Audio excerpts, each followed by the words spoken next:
Welcome, ladies and gentlemen, to the Daily HiFi podcast. We do this every Monday, 4 p.m. Pacific Standard Time, 7 p.m. Eastern. On my left, right, is Mr. Joe. What's up? What's going on? Yeah, Just the two of us. Hey, we're Just like the two of us, bosom yeah. buddies or some nonsense. Batman and Yeah. Robin, the dynamic duo. Yeah, the others, I think Michael says he's babysitting, Yeah. and Aaron's on, doing And it's his a thing. holiday. And it's a holiday, It's a too. oh yeah. It's a holiday. I was actually supposed to DJ today, but Oh, they yeah? canceled it because there's too much snow. Too much snow. Yeah. Is Yeah, there at the such thing as ski tsunami? resort. Yeah, no, totally. They canceled Really? me on Friday. I was supposed to play Saturday, Sunday. They canceled me on Saturday too because there was just too much snow. I played Sunday, but today no. All right. So yeah, people got stuck. I was telling Joe just now. People in our renters in our complex, they were they were pulling each other out. Like they had this truck, they had this Range Rover trying to pull out this BMW. And the guy's like, "Hey man, can you pull me out?" I'm like, "Nah, dude, I can't pull you. I don't what are you I don't talking know. about?" I'm just a tourist.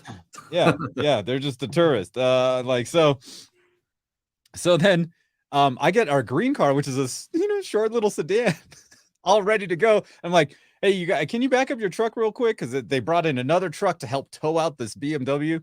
Yeah. And the look that I got from these guys when I just rolled our little sedan right out of the snow.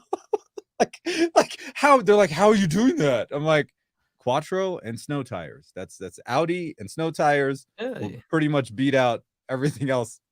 That you're Audi set up and for it. Subaru. Yeah, yes, definitely we are set up for it. All right. So Yeah. what's the worst for snow? Like rear wheel drive and Yeah, what's pretty the worst? much. Pretty much. Rear or front wheel drive? Which one's worse?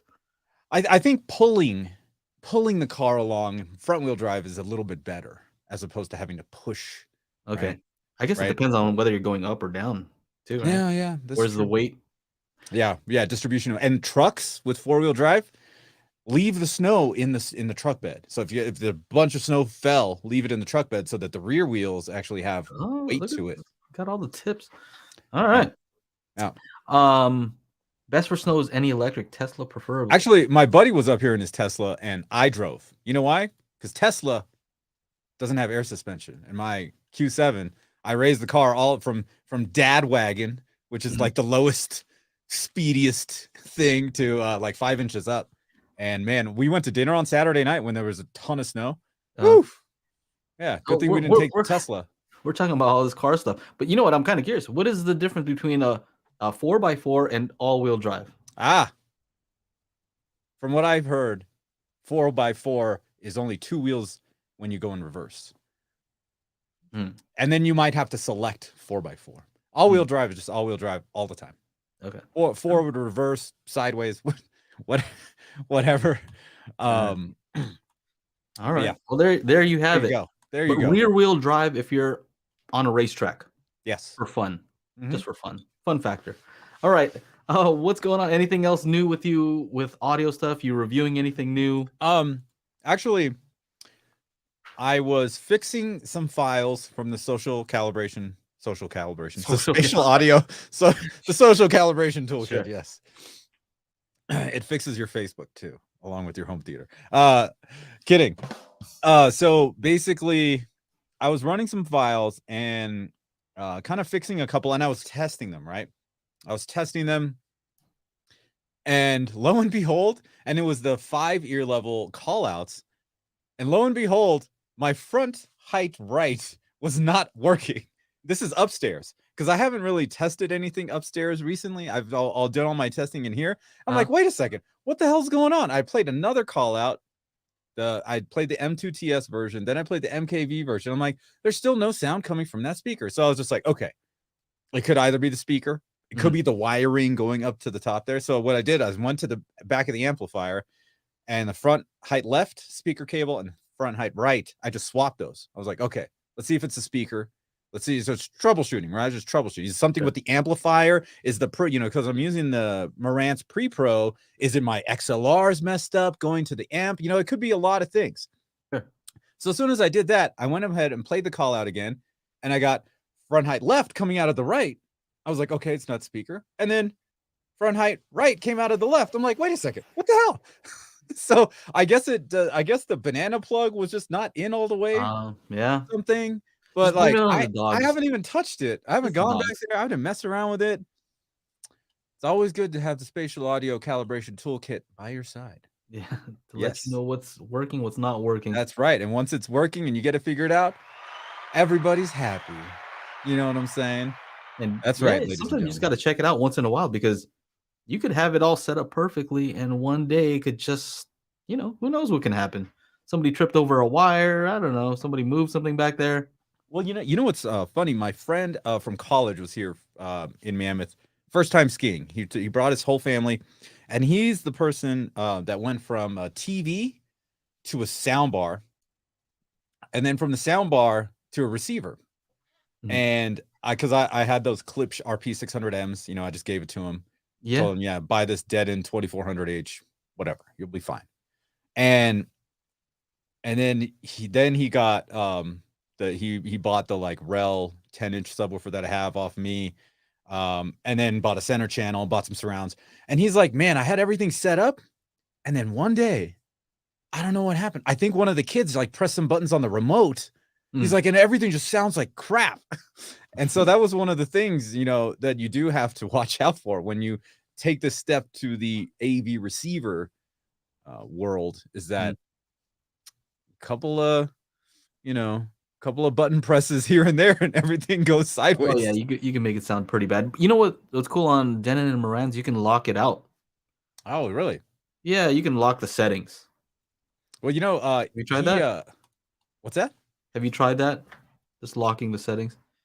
Might be a good Um, idea if you have people over who yeah, like to no, mess no. around and Oh, make your no, for system sure. better. Well, here's what happened. He actually just recently upgraded to like an Anthem like 740 or something like Oh that. yeah? I'm like, whoa. He's like, Okay. man, this sounds great. Yeah, This sounds you great. got you got him hooked, huh? Yeah. Yeah, it's funny because like one day we were talking, just trying to like catch up and stuff, and he's like, "Yeah, man, I'm really into like headphones and DACs and da da da." He met Steve Gutenberg at some random party, At some something party. like, Oh, yeah, yeah, like not he's even at like an audio thing, huh? At a like his party? buddy was like, hey, let me introduce you to this guy. He reviews speakers and stuff. He's got a really big YouTube channel, and he's like, this guy, That's this funny. guy, What parties is your friend going to? dude, he lives Or down in what kind LA. of Well, parties is Steve going to? That's the I question. don't know. Well, he I think this was a work related thing. He works for Southern Wines and Spirits, which is one of the biggest, alcohol distributor Okay. in the world. But yeah, and Croson, Audis have all wheel drive all the time, So yeah, you forward guys and are backward. yes, all-wheel drive is always on, but active during normal driving. Subaru has all-time active four wheels active, but four-wheel drive is capable of full lock where all-wheel drive doesn't. Okay. Ah, interesting. All right. So what's up, by the way, to everybody in the chat here? I see Tim. I see Junior OG. True Voice of Reason, Croson, Yeah. My wife's here. Mark Fox, how's it going? voting with Jay both Hawk, face. Peter, Ivan, Dome Tweeter, Jed Presley, Mark Wilson. Yeah, Yeah. thanks for joining us Voting on with this both face. holiday weekend. Yeah. It's like the quiet edition. I hear pin drops. Yes. Yes, I don't mind. Got some rest last night, so I'm just chilling. Maybe if you guys have questions here, go ahead and put them up. We'll put them up here and then we'll answer those. Also, maybe I don't know if we can get the phone lines to work. Maybe we can do some of that. We haven't done that in a while. Yeah. Let's see. Any updates?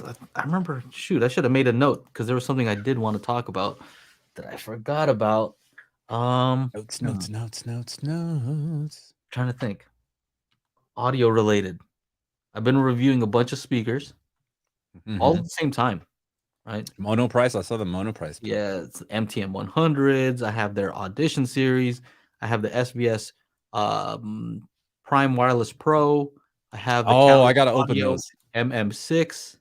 Yeah, so all of these, I'm kind of trying to review them concurrently. Mm-hmm.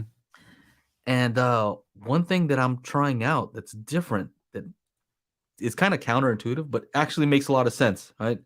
Here's one of those things, where there's like the science part, like the science folks, and then there's like real world, real life, you know. Real And life so versus science. yeah, and so here's the typical thinking. I wish Aaron was here because he does it the science way. Mm-hmm. And the science way is you listen first, make notes, and then measure afterwards, right? And the thinking behind that is you don't want the measurements to skew, to influence, what you're hearing, what you're thinking, right? And that kind of makes sense, right? Kind of like you want your subjective part to be separate from the objective measurements. Okay, that sounds great. That makes sense, right, Chana? Now here's the problem in real world, reviewing, because that was the way that I've always done it before. But this time I said, you know what? Let me try it a different way. Let me just flip that for a second and see what happens if I measure first and then listen. Now all the guys who are into this are going to say, no, that's totally the wrong way. That's not the proper way to do things. Okay, that's what I thought too, right? But here's what happened when I flipped it the other way, where I just measured first and listened second. The measurements don't really affect what I'm hearing because first of all, I forget, right? If I'm doing all these speakers, I don't remember which one measures which way, right? But also, it makes me start. I have to think like, does what I measure correspond with what I'm actually hearing, right? Like a lot of times I'll see an issue there in the measurement, and then when I go to listen, I'm like, oh, I don't really hear that. So does it matter? I don't know. I don't hear that. I mean, a thing, lot of it issue. is it's like, are those measurements? Are you actually going to hear that dip, that 2 dB dip, the dip or the peak, whatever like it is? if you're going to hear that like anomaly, like in what content? What content? Or if it's in like regular like movie TVs, chances are you probably won't see or notice a dip like that. If you're doing like test tones and stuff, I can understand. Yeah, maybe. Yeah. Like you have to find it. So there's one speaker where it does have like a little peak there, and I'd probably have to find a track that activates that one frequency specifically, or that small peak. The other thing I noticed is here's what happens, right? Psychologically, is if I know that I'm going to listen first and then measure second, then I'm really careful. I want to make sure that I don't say anything stupid because then the measurement's going to make me look stupid. You look dumb. You hear what I'm saying? Uh-huh. If I listen and I say, hey, you know what? This sounds like it has a very neutral response. And I go to measure it and it has a totally different response. That's not a measurement of the speaker. It's more like indicative of how good I am as a reviewer. So if my listening says, oh, yeah, it sounds really accurate to me, and the measurement says otherwise, it's like, oh, don't trust this guy. He doesn't know what he's talking about. You know what I'm saying? Yeah. So it's kind of weird where the measurement becomes more a test of how good are your ears instead of how good are the actual speakers, right? So here's why the other way makes sense, right? To me. Which is the other way, to measure first? To measure first and listen second. Here's an argument, okay? Here's an argument for that method, and that is this. When you guys go to buy something on a website, you're hoping that they have measurements, right? But you are also looking at measurements first and then listening second, right? So it kind of makes sense for me to go through the same process of seeing the measurement first and then seeing if what I hear corresponds to what the measurements say, right? So I think that, I don't know, it's a different way of doing it. And yeah, I know a lot of people would say, hey, you're going to be biased. You're going to be biased. And I think that listening first, there is some sort of bias that's unspoken of, and that is that you're going to be super careful not to say anything silly, because the measurement is going to make it seem like you don't know what you're talking about if you say one thing and the measurement says something else. So, what do you think about that? Any thoughts on that? Well, I know. I'm not a huge fan of measurements, not like Joe is, right? This guy over here, this guy is measurement dude, right? This is Mhm. king of measurements, right? Mhm. AKA the mad scientist as well. All right, so basically, and this is why I like totally cracked up, or we didn't crack up. Elon and I just looked at each other because in the Dragon demo at Nakamichi, guess what song he played? Hotel California Of course, yeah. from Hell Freezes Over. I'm like, we had just been talking about it, so I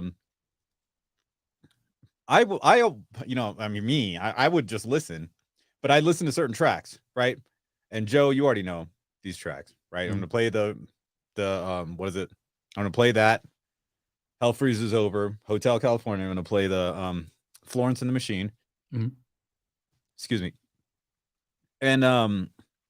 And just listen to see if there's like that, 2K to 4K boost in the speaker. If that's not there, okay, cool. Let's listen a little bit longer. And you know what was really funny? Mm. My wife was watching, because I'm doing a lot of this work for the Spatial Audio Calibration Toolkit on the dining table, right? I have both computers set up and I'm just kind of like making files, making Atmos and chugging through. And she's like watching some reality show and she's like, this lady's voice is very annoying. And so I'm like, oh yeah, I bet you anything. Or it's her voice range is like between like 2 and 4,000 hertz. And she's like, what does that mean? I'm like, here. And so I pull out the decibel meter on my phone, stand by the TV. Sure enough, 2,400. I'm like, yep, there it is. And she's like, how did you know that? I'm like, well, it's this range that's very sensitive. And that's why like some speaker manufacturers put like a dip down there. And then sometimes if the speaker is just bright and the recording is bright, you're gonna get like this combined like in that Hotel California right before like right as they play like the main riff, right? I'm not gonna try and sing it. The crowd roars, and if that speaker has like a boost, that thing gets really piercy and kind of like attacking me a little bit. So Yeah, and there's a guy who whistles in the front. You notice that? yeah. Oh yeah. So like, for me, it's always like listening for those things and then just kind of figuring out what the bass is doing. My room upstairs isn't the greatest, so But see, what you adding said a measurement is exactly what I'm talking about when you said, "Oh, like I can tell where her voice was," right? where? That's like, look at, I'm as good as the mic. Oh, I don't know about that. You know what I'm saying? Though, it's like I can detect, and let me prove it to you, right? It becomes that game of I hear it now. Let me show you how good my ears are. You see what I'm saying? Like you're proving how good your ears are by showing the measurement. And I think that's kind of a game that happens with me, right? With me, I can say, "Hey, look, I heard this in the measurement. I heard this when I was listening, and the measurement proves exactly what I said." Yeah, I mean, yeah, great, good for me. You know what I mean? I don't know. Measurements solidify confirmation bias. Yeah, so that's the thing about it. Also, is you can use measurements to prove your way. Oh, see, I told you it was like this. The measurements show that. But there's a lot of things. Boom. Yeah. It depends on what you emphasize also. So, example, when I listened to some speakers that didn't measure perfectly, right? But I went to listen to them, what I noticed was like, man, the imaging is so ridiculously good on these. I forgot about the tonality. It kind of made me forget that the tonality wasn't perfect because I was so amazed by the imaging. That is not, immediate by looking at the measurements. Yeah, measurements don't necessarily reflect how a speaker sounds, especially No, the no, binaural or wide sound power. they do. I mean, the speakers say what's happening. Is so Depends on what you're looking at, right? It depends on what measurement I'm looking at, and it depends on how much weight I want to add to one thing. So if the frequency response isn't perfect, but the imaging is so amazing, that might skew my perception, right? I might think like, man, the imaging's so crazy. I start to forget about the rest. Do I want them both to be perfect? Yeah, I do. Of course. But it's just one of those things that, yeah, I get it when people say, yeah, you can't just look at the measurements, right? Anyway. But isn't the measurements like proof? Kind of like proof, right? The measurements like proof, right? You can't just be like, oh man, these speakers got the best bass, and then you measure it and it just like rolls off at like 120. Like that, you can't, right? Yeah. There's a Well, they go together, right? I think they're inseparable. I think Measurements and subjective. are they mutually exclusive? Is that the right phrase? No, Or no? yeah, they're No, not. They they're not. they They're they not. explain one another, right? Okay.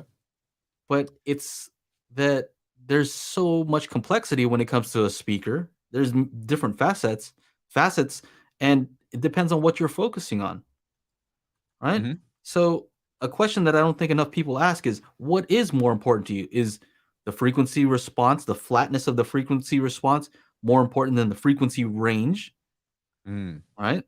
The fact that you have more bass and more high frequency extension. What if you have a speaker that's very limited in bandwidth but perfectly flat? Is that great? Add a sub? You see, so that's a question, right? Yeah, you can add a sub. What if you have a speaker that doesn't have a good flat frequency response, but the directivity index, meaning how it measures all around the speaker, right? Or that's a sound power, but you can derive directivity index from that. But if that's really smooth, then it's a very EQable speaker, and it's one where you can move around, and the reflections sound more similar to the direct speaker. Like I think these more important THX monolith satellite speakers measure better than the focals I have upstairs. But the focals fucking look great. They look great, and they take the EQ very well. And when you did Magic Beans on them, man, it's like a whole new speaker. That's the thing. Also, is like, yeah, how much weight do you put on certain things? And I think that's what I would like people to start to think of is how important is imaging, right, compared to frequency response, and that answer might be different for each person. Yep. Right. Might be. And depending on the room, how important is bass to you, things like that. Yeah, there's a lot of factors at play here. Music Jewel says happy MLK Day. That's right. Happy Martin Luther King Day to everybody. It is the holiday, so thank you for joining us today. I think it's 2023, and I think it's time for proof. You want to talk about a chocolatey bottom end? Prove it. You want to talk about like you hearing angels in the sparklies and the highs? Prove it. I want to hear angels. You tell me, how do we prove this angels exist? Right? Yeah, I want proof. It's 2023. Don't be like, oh well, yeah, this guy said it sounded great. It was the best thing ever. They were fantastic, right? Phenomenal. Yeah. Whatever. I know what you mean. I think you can relate that to maybe when people, I hear people talk about like who's the best, the greatest NBA player of all time. Like, I don't know. I mean, then they start talking about stats. Well, this guy has this, and this, and this. Yeah, and then aren't stats the proof? Aren't stats the measurements? The way they measure how great they are? How many games do they have? How many championship rings do they have? How many triple doubles, quadruple quintuples do they have? Right? I don't even know if that's the thing. But then there's the things where like, well, they changed the rules at this point, and now the rules are a little bit different, and so now they can't do the same exact things and score 100 points like Will Chamberlain. You know what I'm saying? So there's many factors, right? And the answer is Michael Jordan. I mean, that's the answer is that dude had the most style. That's why. Yeah, you look the coolest doing it. So that's the answer. Yeah, it's just like that. Or if you look at a business, what is a good business? Can you just look at profitability?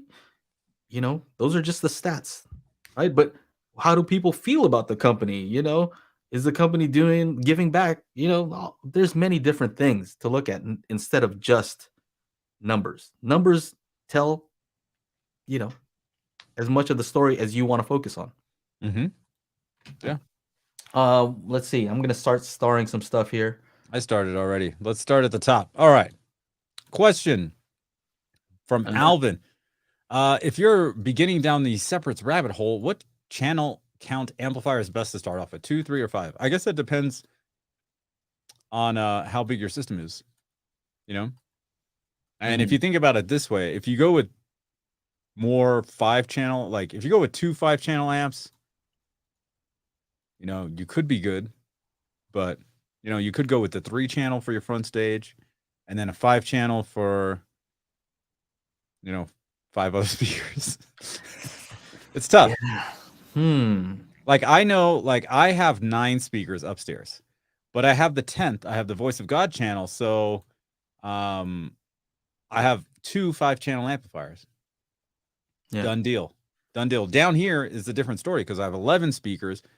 I'm gonna add 2 more, but I got some silly like 16-channel amplifier for like a whole home audio thing. So I mean, if you're gonna do 16, or like 11, it's kind of hard, man.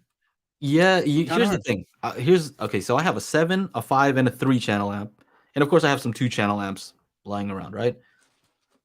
The question I would say is, what is the system you think you're going to end up with, and try to figure out the combination of amplifiers where you have the least amount of extra channels that aren't being used, maybe. So you got to think ahead, like how crazy do you want to get with it, and what is the number of channels, because that's really what it's about, right? Mm-hmm. Like right now I have 2 channels that are unused, and I'm like, oh man, You're like, oh yeah. I review this stuff, so it's not like I'm going out and having to buy every single piece. But if I did, I would be very careful about, not wasting money on channels I'm not using. Waste not, want not. For a 7.2.4, I'm on 2 4-channel amps and 1 3-channel amp. There you go. 8 plus 3 is 11. There you go. Mm-hmm. So there are 4-channel amps. So some people say go cheap with the Atmos. You can go you don't have to get the same exact amplifier for your Atmos channels. Do you really need to be stupid like me and put 180 watts into each high channel? No, probably not. No. I like the idea of a 5-channel. Yeah, I like 5-channel. I guess here's the thing to think about. Are you gonna do 5 or 7 ear level channels? Maybe that would be a good place to start. I don't know. Yep.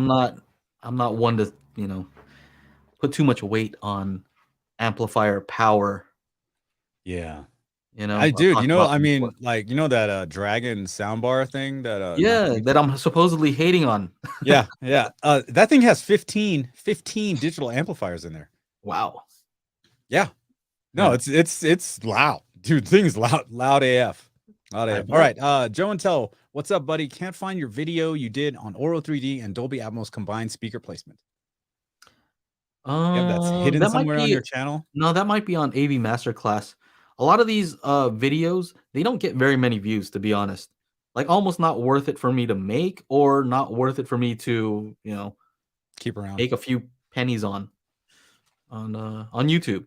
So I have it on AV Masterclass, and I figure for people who are really interested and think that it's going to be useful, it just makes more sense to me, business-wise, to put it there. And for whoever's interested, pay the whatever amount to access it.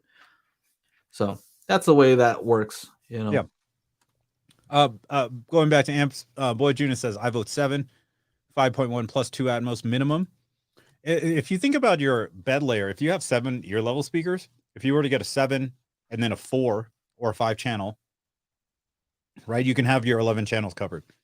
And then if you want to go more than that, then you got to start adding more.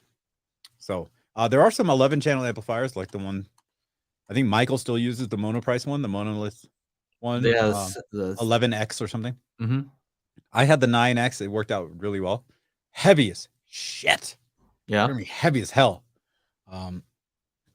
AB. So yeah, very, very heavy. Hey, did you by the way, quick side note, did you see the comment where the guy was saying that I was hating on the Nakamichi Dragon? Yeah, I kept saying, you were. I'm like, dude, I haven't heard it. I have no idea what this thing is. I'm not dismissing it at all. I want to review it. I'm interested. I'm curious. You guys are saying it sounds great. I believe you, right? So I was like, I don't know where this guy's coming from. And I think it's kind of funny. I was messing with my camera because I have this camera that it was looking kind of weird. And so I'm over here while you guys were talking. And I guess he took that as that I was dismissive of it. Actuality, just trying to make sure that my video looks halfway decent. So anyway, thought that was interesting. You were like, Dragon? No, it's no tape deck. I said it as a joke, though. I was just joking. Yeah, I don't. And when I said, "Hey, I don't care," it's not my company. I just meant like they can name it whatever they want. Right? Yeah. Whatever's best for the company. That's great. It's actually it was very, you know, I got to meet the CEO. I think a lot of these guys really don't know what to do to show off their system. Because like he had the demo disc, the 2016 Atmos demo disc, and I'm like, man, these movie scenes are played out. Like I can't get a good like everything happens so fast in these movies that like to get a good sense of like the height channels and what they're actually doing, and since it is a upward bouncing, like soon as I said, you know, put it on Audiosphere, and soon as like they started twinkles, I was like, oh man, this thing works. But like all those other ones, like yeah, I kind of can't really, you know.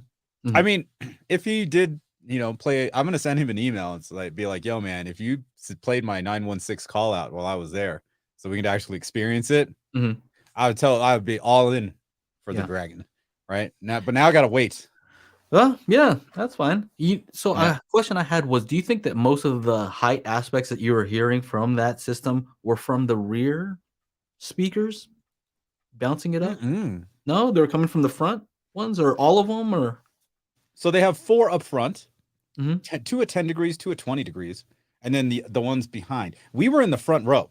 They saved the front row for me and Elon. Okay. Because he's like, we want the important people up front. And I was like, oh, okay. You know, and so there's some other people behind us. So there's like 2 rows of people. So I don't exactly know where, but I didn't mess with it. So hopefully for the next demo, they put it back. But yeah. So you were hearing it from both, because in that demo, there's ones that go above and then ones that kind of arc behind you too.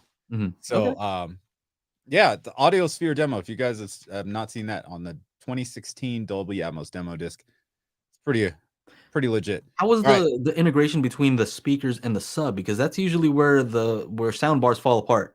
Yeah. It's like, okay, there's sound bar and then there's sub and the crossover. Well, I know like what's missing.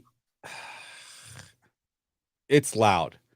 Like I really like he's like, you know, this can go up to 100. We're at 30. Where do you want to go? I'm like, this is 70. He's like, how about 80? I was like, okay. Like I don't want to get blasted with sound. Like I believe it's loud. It's already loud. Like I can already tell it's gonna be loud. We don't need to go to 80. So like, you know, certain demos just kind of, you know, I would rather, you know, they don't want to relinquish control. I remember Andrew Jones very, very like on those Carinas or whatever. He wouldn't take it. He played only those 4 songs, only at the volumes like he wanted, you know, like they're very, you know, to show off exactly like what they've accomplished. But and you know, it's funny because somebody said, well, of course, you know, if you go to most places, they're not going to let you just go ahead and play whatever you want to play. Like that's the norm. They did at Mark Levinson and JBL. What's up? You know, they did that, you know. Hey, how about when we had a room at the show? It was just like, hey, what do you want to play? What do you want to play? I got it right here. Let's go. Dude, there was this one guy who was like, are you taking requests? I'm like, yeah, what do you need? He's like, what was it? He's like, it was a Dead Mouse and Mr. Bill song, and that thing was awesome. And I'd never heard that before. I'm like, oh, look at I'm adding this to my playlist. Right? You were finding out new songs, other people's test tracks. Everybody was having fun. So I don't know. To me, it was more engaging, and it shows like I'm not trying to tailor these songs, like, you know, for these speakers. Play whatever you feel like playing. Dude, let me play some Cardi B up in that on those that $50,000 amplifier thing, and I'm like, it gets pretty raunchy, you know. Is it just keep that in mind. The downside is sometimes people play some pretty boring music, and then people start leaving the room. You're like, no, come back. You can get your turn. You can have a turn too.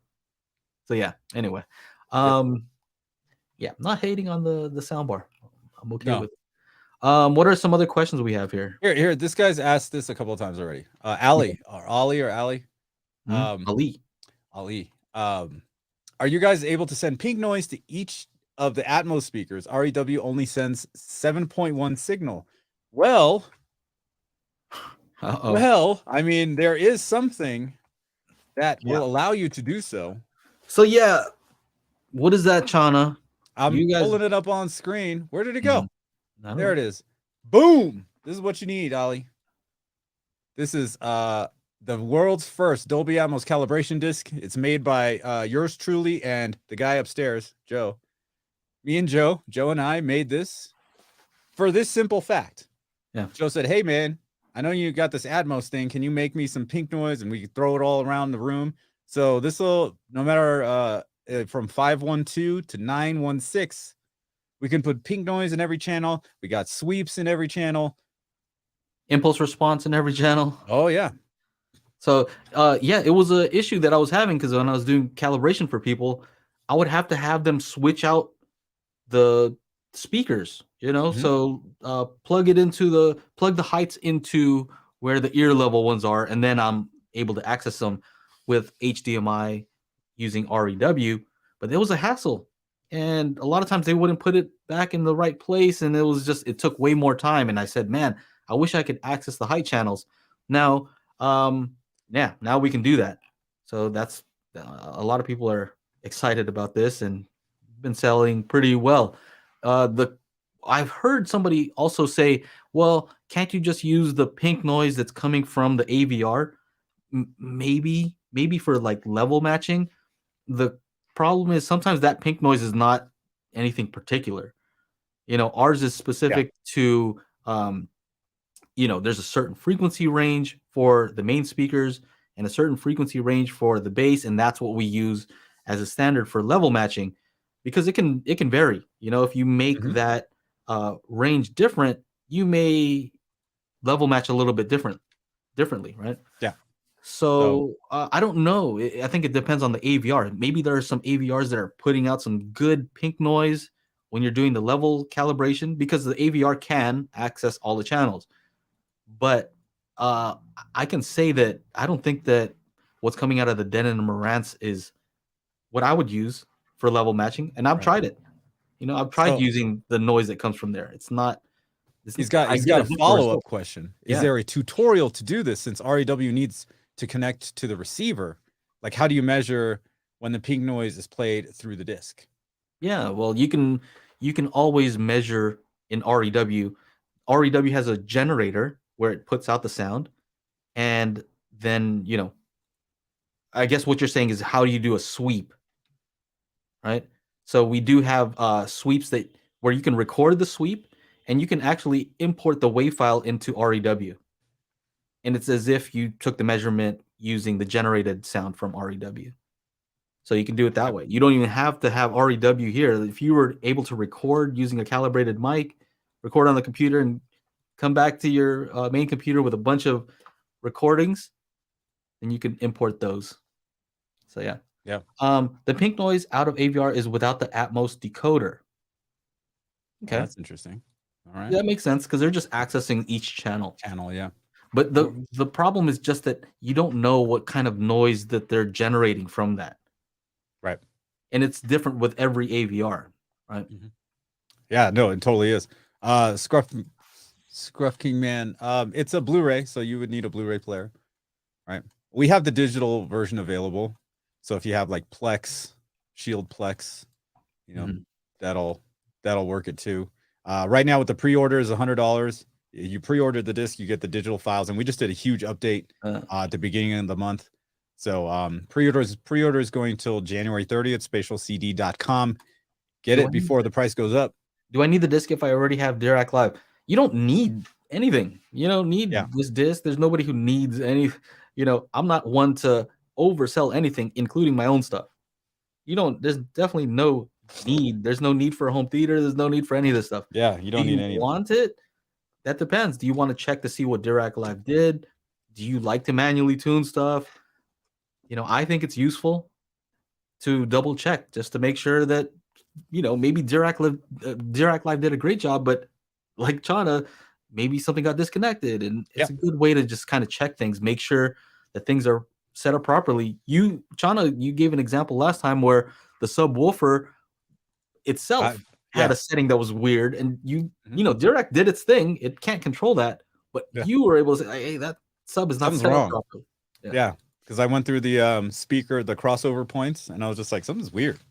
And then that's when I was just like, oh crap, I didn't set up my subwoofer properly. Yeah. This guy's like, hold on now, Joe. No need for home theater. Yeah, there's no need. And you know what? Life is not all about needs, right? How fun would life be if it's all needs, right? Sometimes I guess. wants are fun. So Yeah. let's talk about the wants and just call it what it is. It's a want. Yeah. And there's nothing wrong with that. I want a Porsche. Yeah. So that's what it's all about. Here's another one. Evening, gents. I purchased the Stark Fiera 8. No complaints so far. I see I have to change crossovers for the bed layer because at higher volume, too much highs. What do you guys think? Crossover for the bed layer. So I don't know what the Stark Fiera is. It's an 8-channel amplifier. Okay. Yeah. And he says he has to change the crossovers for the bed layer because at high volume, too much highs. High volume, too much I don't know if that's highs. changing the crossovers would help the that's not. That sounds like a equal loudness contour curve thing. We know that at low volumes, we don't hear the bass, and arguably, so, depending on who you're talking to, the high frequencies you don't hear as well. And so when you turn it up, you can hear it all well. I think it's more the way that you calibrated. What I like to do is calibrate your system so it sounds good at your normal volume. Yeah. Make sure it sounds good there. And then when you turn it down, then you can kind of expect that the bass, you don't hear the bass as well. Mm-hmm. Things like that. It's just a natural thing that happens. Now, some systems, they dynamically adjust for that. I don't personally like that because when you turn it down, it turns up the bass, so it's you perceive it as the same. But I expect the bass to go down. That's how my ears work. I understand that how things work. So anyway, you don't need. What are these guys saying over here? Oh, it's about PCs and playing a disc or something like that. What we made was a standard Blu-ray disc, right? Standard Blu-ray, not a 4K Blu-ray. And I actually ordered a bunch of Blu-ray players that are like $70, like the cheapest ones I could find, just to try it out. If they work, cool, I'll return them. If they don't work, I'll still return them. But at least we'll know, like, hey, if you want a cheap solution and you don't have a Blu-ray player, Joe and I were looking for cheap solutions to play the digital files. Yeah, always trying to find a less expensive way for you guys to be able to access this. HiFi says, can you walk through how you would use this with your SVS subs and optimize with the app? Maybe very quickly. Yeah, I mean, SVS subs and optimize with the app. The first thing I did was play the crossover points, right? And it goes from 250 hertz down to 16 hertz. I turned off the sub in the amplifier, in the receiver. I said no sub, so the sub wouldn't play. I put the speakers to large, the front left and front right, and I just played it. And I was just like, oh, okay. I can find out the best place to cross over my speakers. 80 hertz, it wasn't too great. So I just raised it up to 100. Then I put that back to small, made it 100, and then turn on the sub. And then I was just like, man, this big suck out over here at 80 hertz. What's going on? And then I looked at the back of the sub. Sub was set for 60 hertz. I was like, oh, crap. I didn't know. Dirac didn't know either. So once I had it set up, then it was like meshing very, very well. So first I would do that. Mm-hmm. And then you can fine tune whatever you like on the app. Once you have your basic setup for your, from your left main to your subwoofer or whatever front mains to your subwoofer. And then go from there using the app that SVS supplies. Yeah. I think about the same. Yeah, you try to figure out where the roll-off is for your main speakers, and that's going to be around the area where you're going to need the sub to take over, and make sure that the blend is seamless. So that requires level matching, making sure also phase alignment, that they're not fighting each other when you cross them over. And so that's, we have test tones for every one of those things. Timing, make sure that they're playing at the same time. Yeah, you can do a manual once you get the time down, the phase is probably going to be aligned. So those are just basic things that you can do. And Joe, this guy over here went from a 5-page instruction manual to a 22-page one. Yeah, I was just like, oh damn. So it's super detailed, and you can always like I'm the one on the customer service side, answering all the customer service emails. So you could He wants a definitely Protect ask some Philippe questions. watch. Yeah. Yeah, he wants a Somebody Patek Philippe. send me one when you get that too. Just give me a lousy Rolex while you're at it. Yeah. Since that's so much cheaper. Siddharth asks, "Hey guys, what movies are you looking forward to in 2023 that you think might have a great Atmos mix?" I don't know. Is there a new? Isn't Tom Cruise filming like a new Mission Impossible or something? Yeah, that'll probably be pretty awesome, right?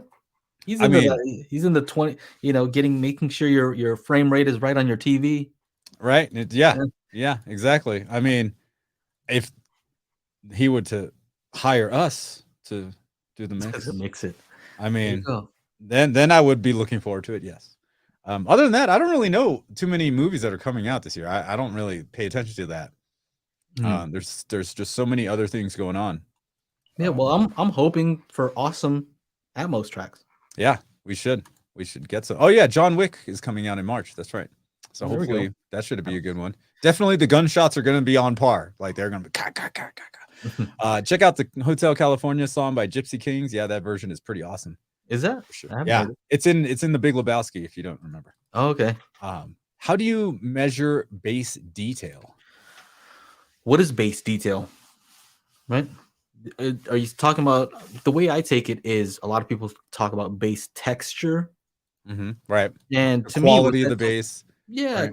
Bass quality, if it's fast or slow, right? I think part of that is what Dirac is trying to do with art, which is reduce the amount of reverb time that you're getting, right? So when the bass hits, how much stays in the room versus like when it stops, it's supposed to stop, right?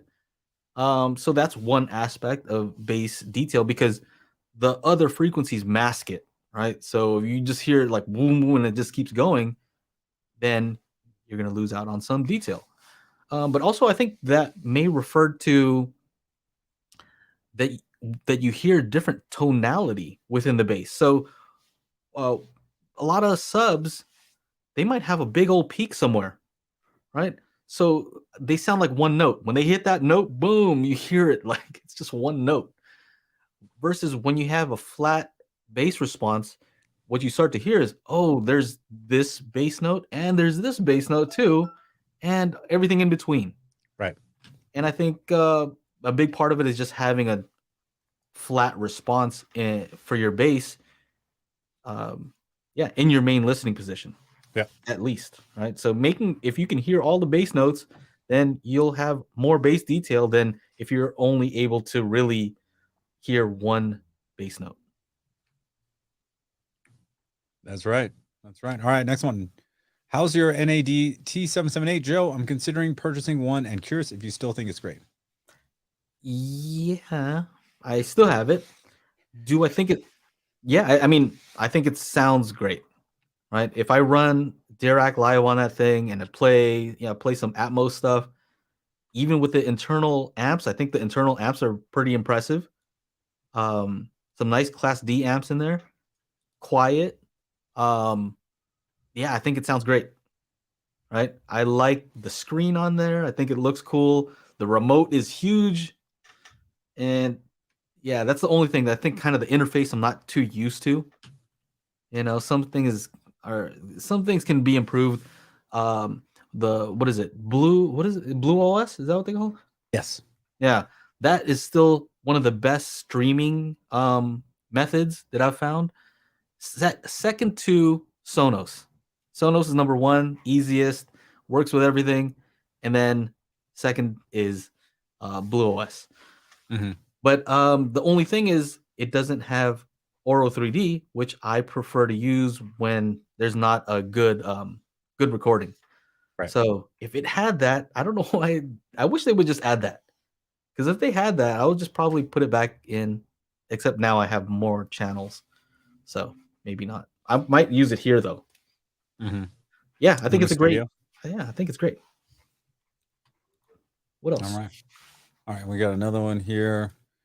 Christian asks, "Did you check out the JBL Studio 6 series at CES? If so, what are your impressions?" They didn't have that one, and if I think I looked it up. Is that an in-wall? Because they did have studio speakers, and in the studio speakers they had a 5-inch one and an 8-inch one. So there's no 6 in the title. So I'm not sure if it was that. We did see JBL Synthesis, which was a lot more expensive. One of these guys, actually, like 3 of these guys. Ah, it opened up in a new tab. Hold on. Remove. There it is. This triple 8-way. They had these. This is the LCRs. 6,600 each. Wow. So yeah. And then the studios, I have a video coming out about the studios maybe next week or something like that. I'm trying to do a whole bunch of work. I also had to DJ over the weekend and then edit videos. So I didn't even sleep. Getting kind of rough. So, Christian, to answer your question, I'm not really sure if those were there. Gator says, "Oh, potential spam. Sorry, getting muted." Hey, fellas, I'm thinking of upgrading my AVR. Thinking of an R-Cam with Dirac or Anthem with ARC. They would be feeding a KEF R series speaker, music, movies, 50% each.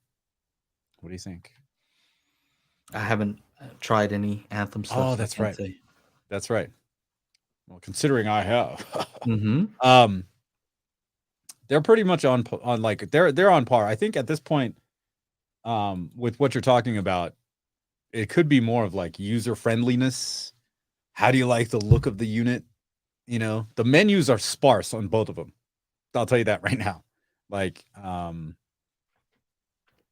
some of the I believe I was able to get 4K 120 on the R-Cam without making any settings for the Xbox, so that's cool. I would prefer to know where the settings are so that I can make sure they're on, and I know all the time that it's on.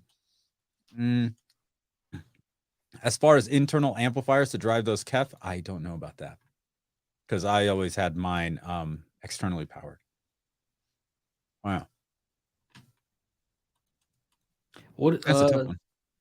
Yeah, I don't like to talk about anything that I haven't actually tried. Yeah, no, totally. So, Thomas says, thinking of using Paradigm Millennia 1 satellite speakers. What do you guys think? I don't know. I've never heard those. So, but how do you spell millennia? I'll try to look them up real quick. Okay. I can't. Millennia.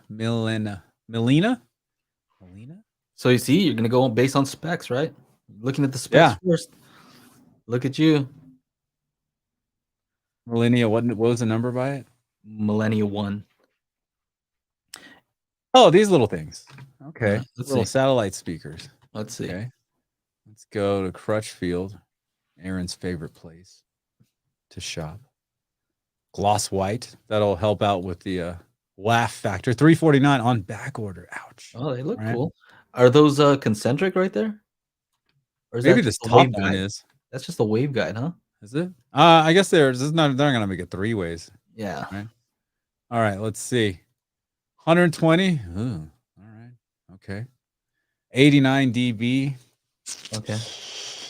Yeah. All right. A little tough to drive. And then you got I don't know. 89 is not too bad. So scroll up a little bit. So 85. 350 each. Per? Yeah, per. That sounds a lot. Yeah.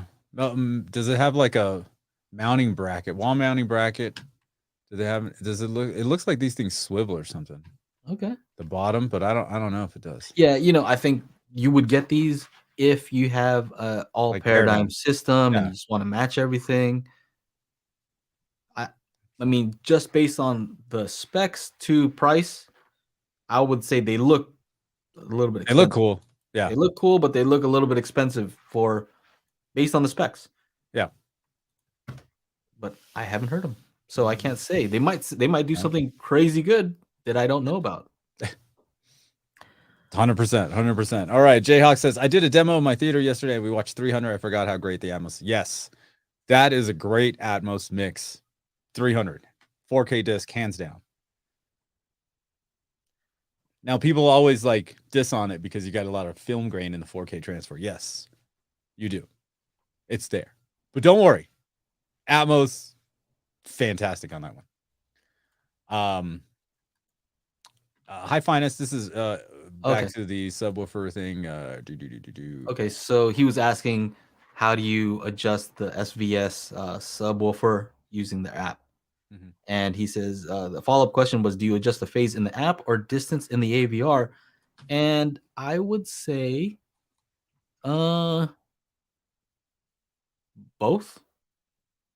You could use both. So I'm not exactly sure how the phase works on the SVS app. I haven't tested that to see if I it mean, isn't changes there the just a delay. phase switch on the back of the sub, or is that gone now? On the new one, it's all digital, right? You just use the app. Okay. So if it's just rotating the phase, that's not really affecting the timing, right? But I don't know if that's how it works. If it's just adding the delay and they've just called it phase. So I'm not sure. I'm not sure the answer to that. But the question is, usually here's what happens. Usually the subs have more delay than your main speakers. And what you need to do is you need to add the delay to your main speakers so they match the delay of your sub. So that means that you actually have to set the distance in your AVR anyway, because you can't add negative delay to your subwoofer, right? That's really what you want to do. So yeah, yeah, probably just do it on the AVR is my final answer. Steven says the phase works with the SVS app. No, the phase works with the SVS app. I'm not sure exactly. No, what that there's no means. switch on the back. I think is a. Oh, I see. Yeah.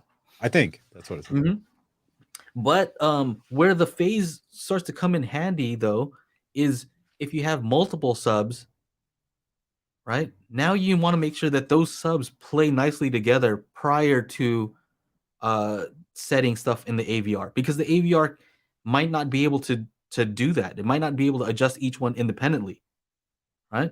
Depending on the AVR. So what you probably want to do is make sure that at least they're playing together, and then let the AVR set the distance afterwards. Hopefully that helps. What else? I don't know, but I've moved on from chips and salsa to gummy bears. There you go. Somebody said something about, like, they emailed me, like, isn't that unprofessional? Even if they mute themselves, the fact that you guys are eating on the thing. I'm like, I don't know if you understand. We're just hanging out. We don't have to do this at all. This is not a. We're just hanging out. This is not my job. If I wanted to be professional, I would not be on YouTube. Hello. Yeah. Hello. Think, book, fly. Think. Yeah. And then I was like, dude, don't you see Brad Pitt's eating in every scene Brad Pitt is in? He is eating something. You know why that is?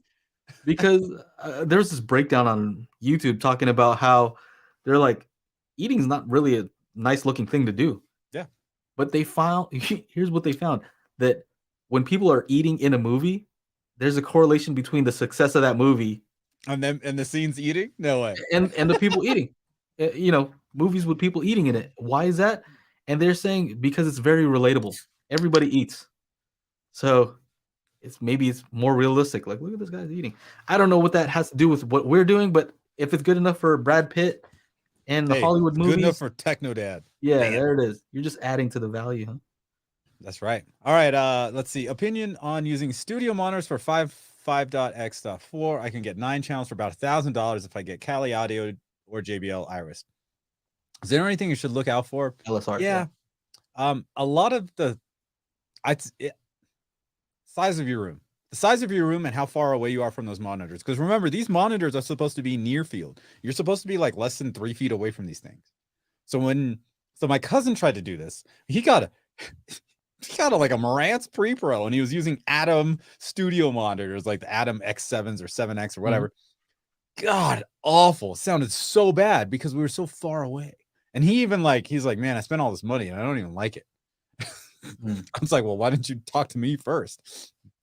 Anyway. So that's your experience with the Atom Audio and Pre-Pro. And a Pre-Pro. Okay. So you're mixing a consumer level preamp, and because it has XLR on the back, right? Because I'm going to disagree with you.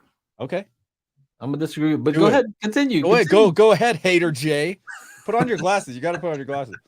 What I would say is just it depends on the speaker, right? So just because they're studio monitors, they are optimized more for a near field listening. So I agree on that. But it doesn't mean that they have to sound terrible when you're not near field. I guess, yeah, it all depends. Right? So for example, Cali Audio has their new MM6 speaker. All they did was they took their LP6 V2 that I love near field, and they made some connections on the back to make it so like it's typical for a normal RCA. Do you know what the MM stands for? Huh? Do you know what the MM stands for? Huh? What? Mammoth. It's Mammoth. I think remember LP is Lone Pine. Yes. Which is down the highway. IN is Independence, which is down the highway. It's all following the 395. And it is true. They emailed me. They're like, "Are you familiar with Cali Audio?" I was going to send them a screenshot with you, me, and Charles on the screen. Be like, "Cali Audio? Never heard of them." So you don't have those, right? No, they asked me to review them. I got to email them. I don't know if I was going to be snarky or not. So anyway, my whole point is they just took the same speakers, changed up the connections in the back, IO, gave you a remote, and now you can use it for a TV, and I'm sure it's gonna sound awesome, right? Yeah, actually, I was going back to the JBLs that I heard at CES. They have little 5-inch ones. If I could do like an 11-channel Atmos with those things, just for like the studio, they would be legit. But they're like $2,000 a pair. Like, fuck that. I don't agree that just because they're made for near field, they have to sound bad. No. Far. No. I don't know how you want to call that, but far. I don't know if far field is the right term, but not near field. And actually, let me think. I've tried the Cali Audio from about like a 9-10 foot distance. I think I was testing out their IN5s, and they sounded awesome. That's the great thing about good speakers. Good speakers are going to sound good close, far. It doesn't matter. Some are better, are more optimized though. Well, the Calis also had a bunch of dip switches on the back to like help with the like crossovers or like like if they were like close to a wall or out in the room, right? Yeah. I think what you really want to look for or focus on is just kind of the dispersion characteristics of it, right? So, how does it sound like spray out into the room? You know what I mean? Is it wide? Is it narrow? Is your room reflective? And try to figure out which one is more suitable for your room. But anyway, I don't see anything wrong with those. I do like the Cali better than the JBL LSRs, just because the amplifier is quieter, but that's near field. That's with it being close to you. If you can find the LSRs way less, you get a great deal on them. It might not matter so much that they have a little bit more noise, because at a distance you probably won't hear it anyway. Larry says, I think the key is that they are powered and designed to achieve 85 dB at near field 2 to 3 feet away. Mm-hmm. And the other thing to think about though is you have to power every single one of those. Yeah, that's true. That's but not tough, right? and signal. So that's another cable. Yeah. So okay, so you're gonna spend on you should probably do XLR, right? Yeah. You don't want to run RCAs that far. No. Depending on the size of your room, you have to run an RCA cable. No, probably XLRs.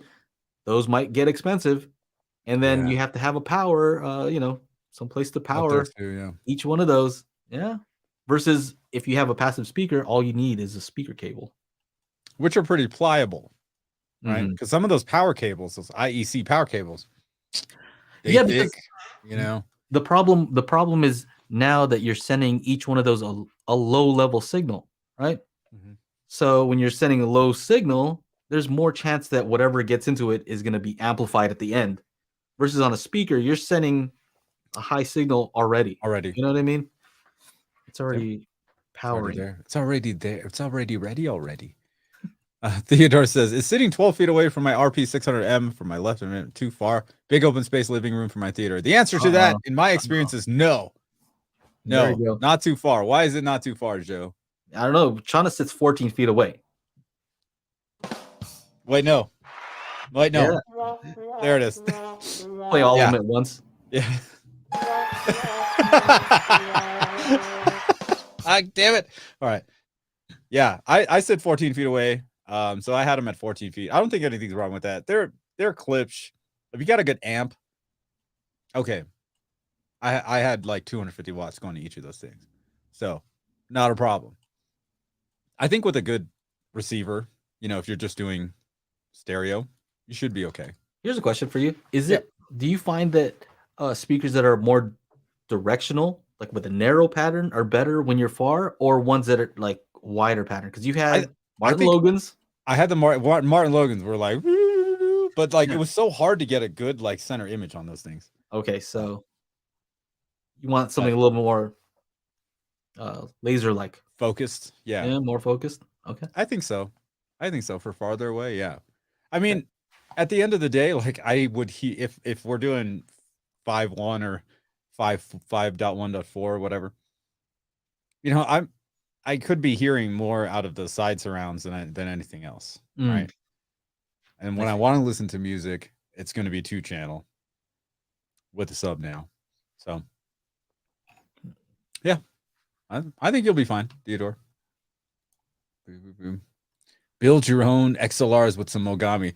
This is like actually like the custom DB25 cables that I have for my audio interface for my Atmos mixing studio. I needed to get 2 of those things. So I have Mogamis that go from the DB25 to RCAs because that's what the amp uses. What's the connector? What's the connector? DB25. No, the XLR connector that people like to use. Oh, the Nutric, the Nutrix, yeah. These things. Nutric, this thing. Yeah. This one right here. Yeah.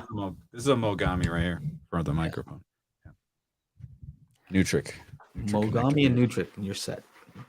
What else? What do we got here? Anything else? Oh, Theodore says this the sound strained at high volume. No amp. Denon 2600H. Oh. I mean, at high volume, are you playing on full range? That's a question. All right? Are you using a sub to offload the bass duty? Because if you're not, then I could see why you say that. Yeah. Because the answer might be to get some nice subs in there and relieve the clip speakers of bass duty, and then you'll have more dynamics because you can play them louder. They won't strain your amp. I think that might be a good idea. I'm trying to find out where the stupid. Okay, so the 2700H is the one that's out now. Where's the 2600? What are you trying to look for the power? Wattage? Yeah, here we go. 95 watts per channel, 2 channels driven. It's not bad. It's not bad, but yeah, what he's using 2 PB3000s. Oh, okay. Okay. Yeah, you should be good then. So when it sounds strained, I guess it depends also. What's your crossover frequency?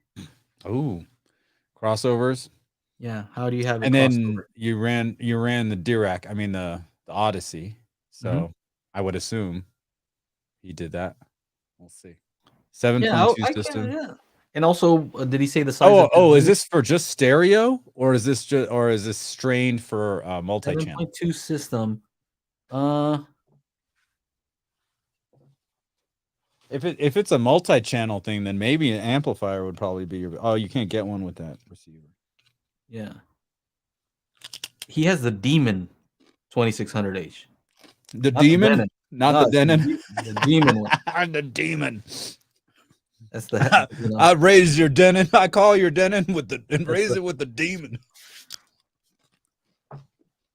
That's the crazy one.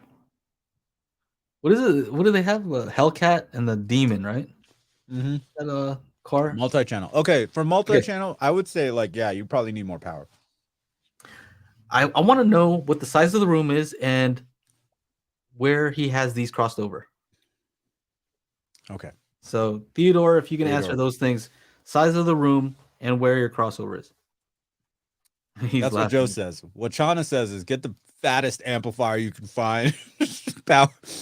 Power those suckers. Yeah. Yeah, you could do that. Just don't let your teenager play around with it while you're away, because apparently that happened when we had the RF-73s.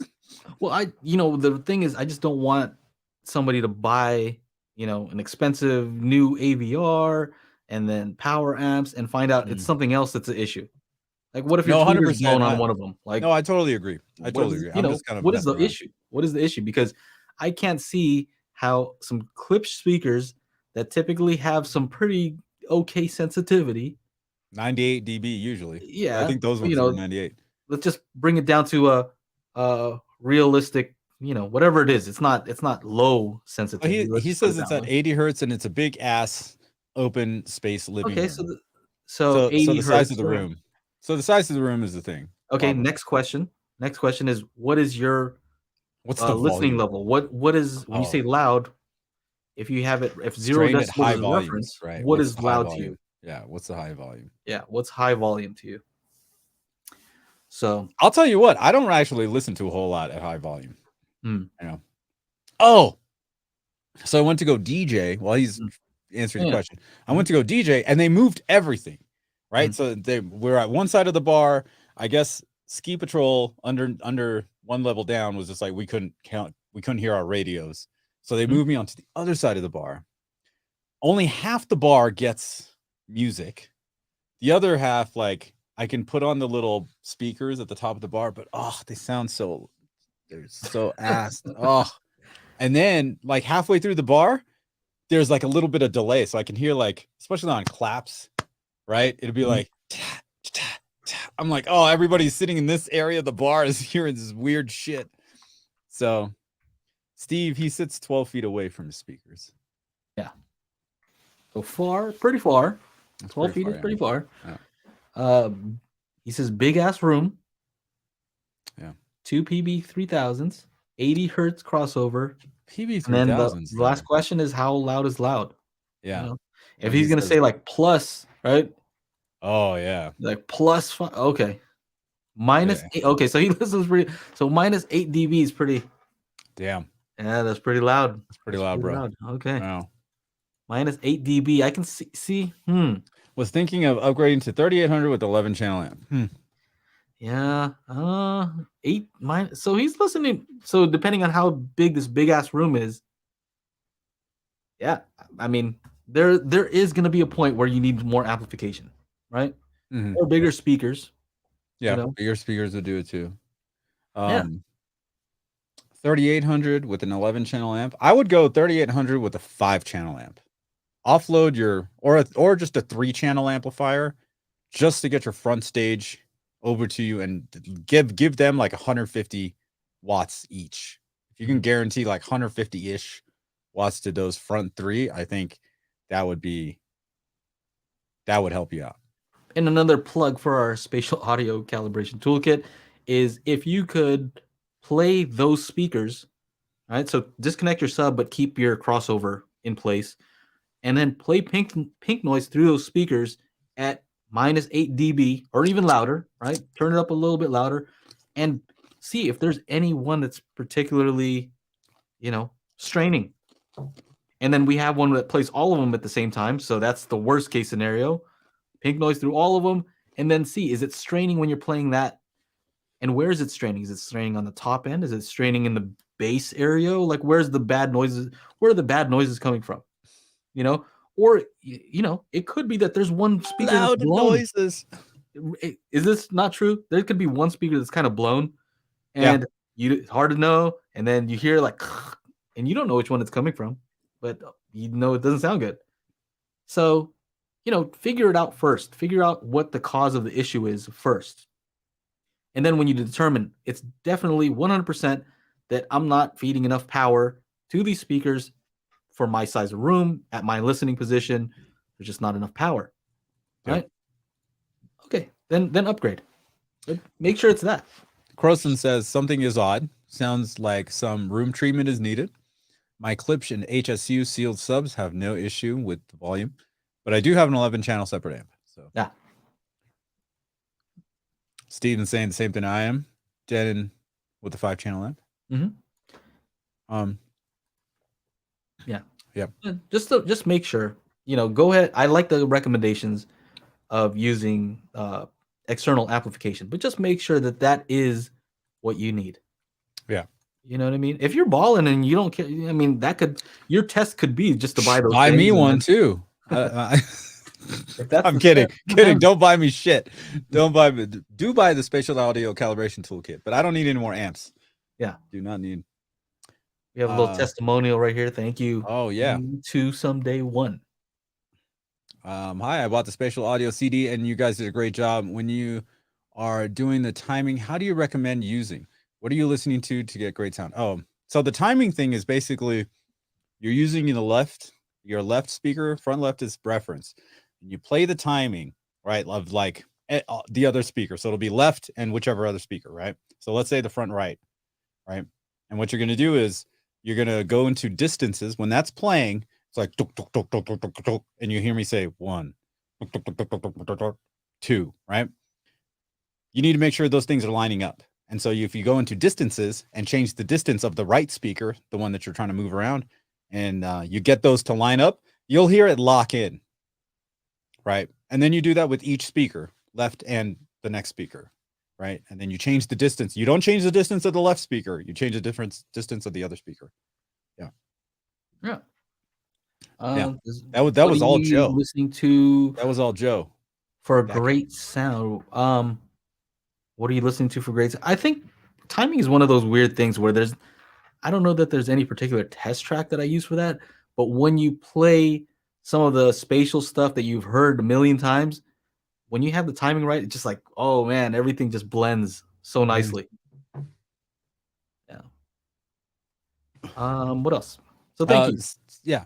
Thank you so much for helping us out, and and you're welcome. No? Yes. Do too much. You're welcome, everybody. Yeah. Honestly, man, I because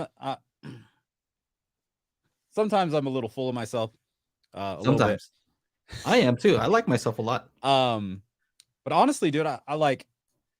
Let's see what happens in the next month, and everybody gets their disc and all this. Oh, and by the way, the menus look hot. The menus look hot, straight fire. Oh my god, I've been testing out. So I burned out some of the. Big ups to Angela for making the menus. Ooh, Angela, good shit. She also made the website, so yeah, big round of applause for Angela.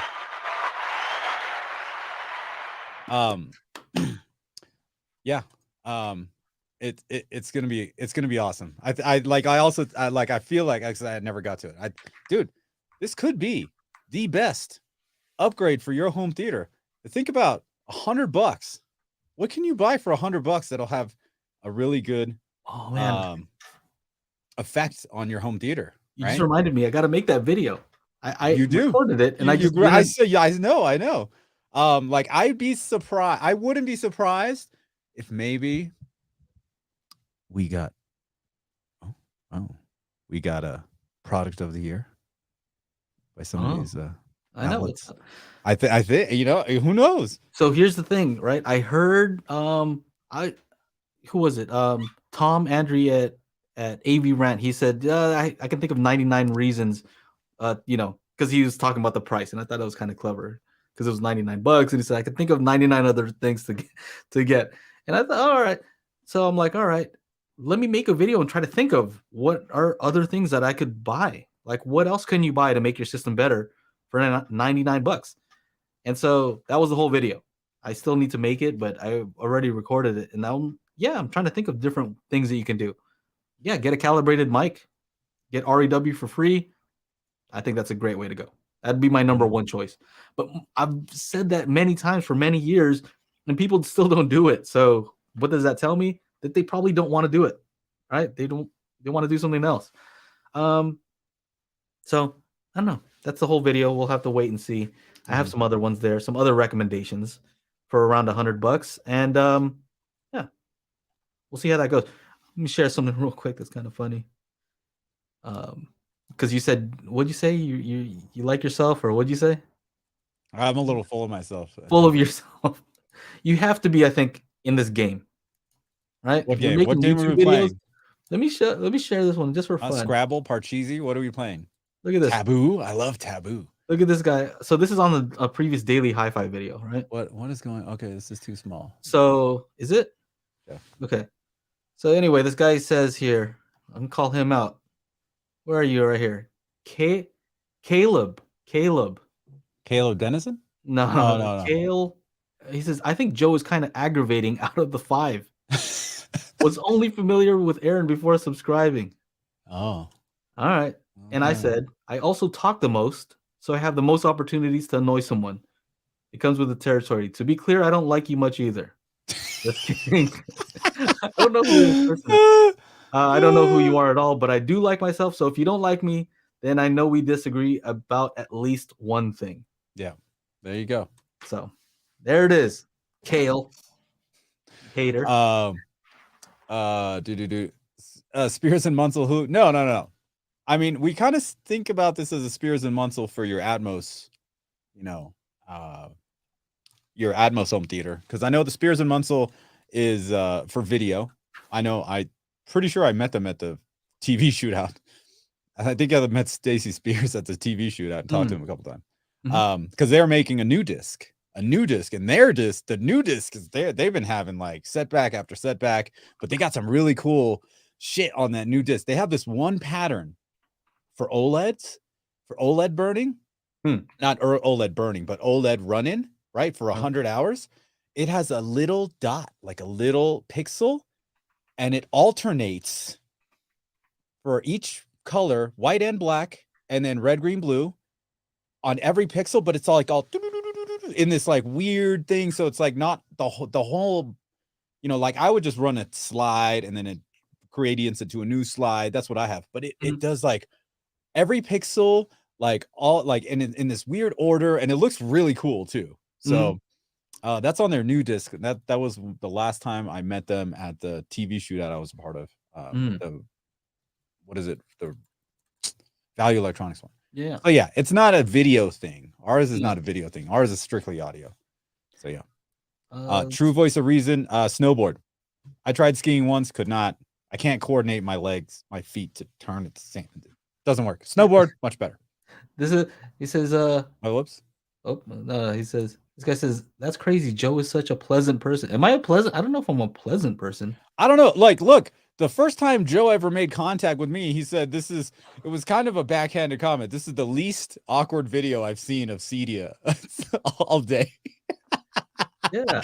I was like, I don't know whether to be insulted or we're good friends, aren't we? I consider you a good friend. Oh, dude, I'm so fucking glad you said that shit. Otherwise, I'd be like, oh, hey, I know you.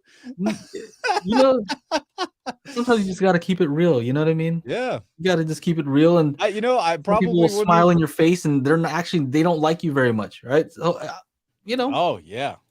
Or even if they say, dude, there was somebody talking shit about our disc on Facebook. And then like I randomly, I went to CES and I was shooting this SVS thing and like I saw a post somewhere. I didn't know it was this guy's video. I clicked on it. And what do I see? This guy's right behind me. I'm setting up and I'm like, wait, that's me. And that's Elon. And I'm like, what's going on? And he's like, he couldn't say anything to you directly. I'm right in front of you, bro. You want to be a keyboard warrior on Facebook and like talk shit about our product? And then when I'm right in front of you, like this guy like got all close to get the SVS logo. I'm like, dude, this guy was like right behind me. Like, what a creeper.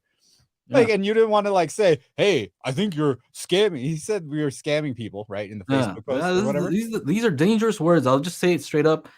I'm not saying for me specifically, but I'm saying if you're gonna go out and say stuff about people, you better be correct, right? You better be 100% correct. Yeah, he's the one that said that they didn't even that the disc isn't mastered properly, and this disc isn't made yet. Yeah, like, it's dangerous. So you shouldn't. Yeah, I was like, hey, that's me.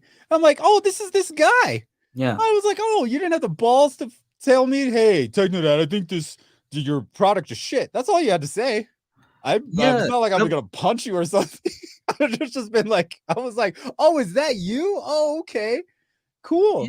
Yeah. I've had people come up to me at shows and they're like, hey, I didn't like what you said about this and this. I'm like, oh, cool. Like, I'm glad that you're telling me to my face. Some guy's like, yeah, I heard what you said about cables, and I don't really agree. Like, cool. I'm glad that you're talking to me, and let's talk about it. Let's Like, I talk don't about mind. it. I don't mind. Yeah. If I say it publicly, it's because I want it to be public. You know what I mean? He knows he'd get that. I'm not, dude. I don't like fight. I'm not a. I mean, trust me, I can kick some ass if I need to. All right. I've actually trained in how do you say it, Joe? What? Fucking the Sikaran. Is that how you say it? Oh, you're the one who trained it. You tell me. It's this Filipino fucking stick fighting thing, dude. Back in the day, man. Watch out. Look out. Yeah. Get you with my lighting pole. Yeah, I don't like fighting either. I'm a lover, not a fighter. And no, I'm about making fucking money, dude. Let's go. I don't need to fight anybody. I don't need to. Well, I'm gonna punch some old dude. Come on. Yeah. But I just thought it was really funny. I just thought it was really funny. Really? I was like, I click on a video. I'm like, why am I looking at myself? I'm like, what's going on? Yeah. Crazy. Funny stuff. Crazy. Yeah. You know what? I have a post for those people who have not nice things to say. Let me see if I can find it here. Oh, I remember this. Angela sent me something for those people, not to you guys. To you guys who are watching. To you guys who are watching, you guys are our supporters. So thank you guys. This is not to you. This is to the others. I don't even know if I can find it. Go ahead and keep talking. I'll find it in a second. That would be Cali.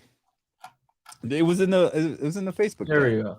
All right. There we go. I got something for the people who are not supporters or who are pretending to be supporters but really are not. So this is for them here. This right here. Dear haters, I have so much more for you to be mad at. Just be patient. Stay tuned. There it is.